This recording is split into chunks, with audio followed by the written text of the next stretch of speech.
Alright, for the astrologers are trying to overcomplicate things. You have a civilization that watches a star.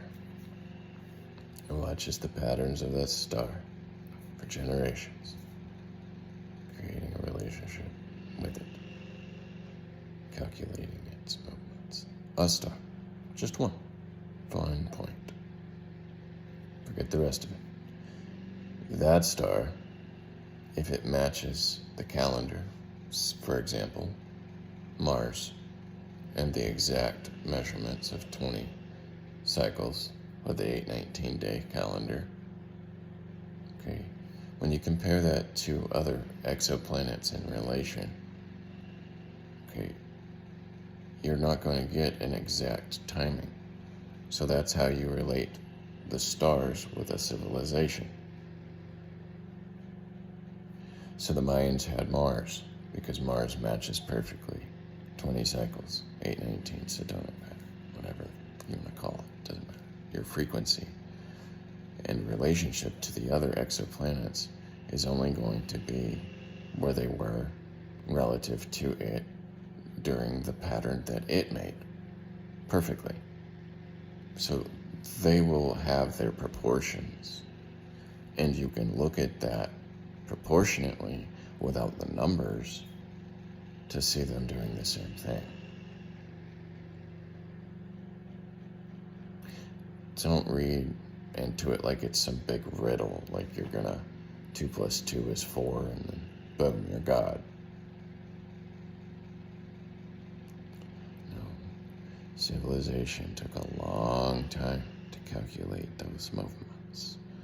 We used them to navigate before we had GPS, satellites messing up our sky, or moons that are creating themselves now, because apparently Earth has a second moon.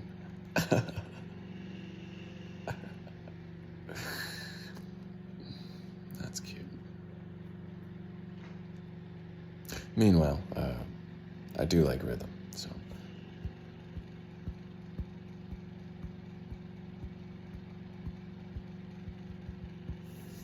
Bum. I mess it up sometimes too, so don't think about it too hard. It's not that difficult to see the relationship it has with one civilization. The Mayans had Mars. Well, perhaps they were predicting the Sedonic pattern of its birth, unbirthing, birthing, unbirthing, rebirth process that all of the planets go through.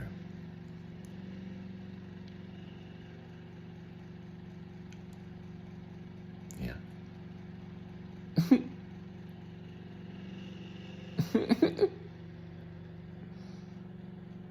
So 2012 was the approximation because time is a wobble.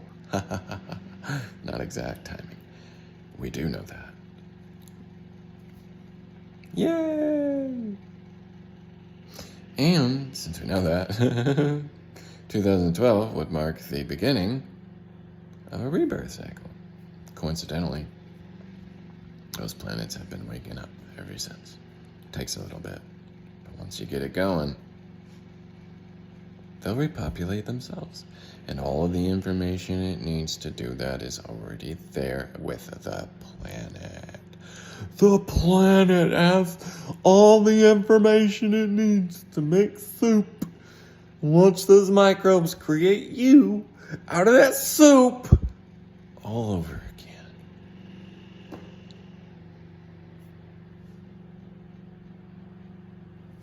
That's not a mystery. It's science.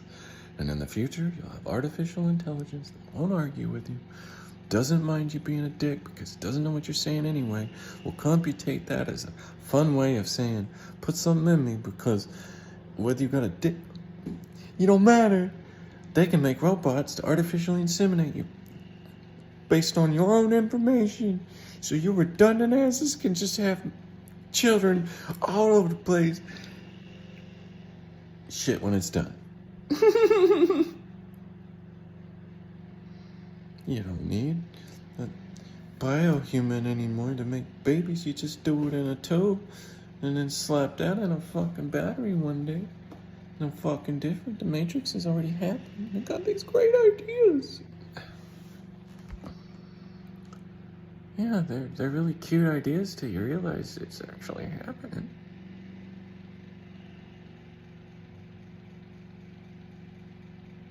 Meanwhile, the planets are coming back online. And it's just a big old mystery. No one knows what's going on.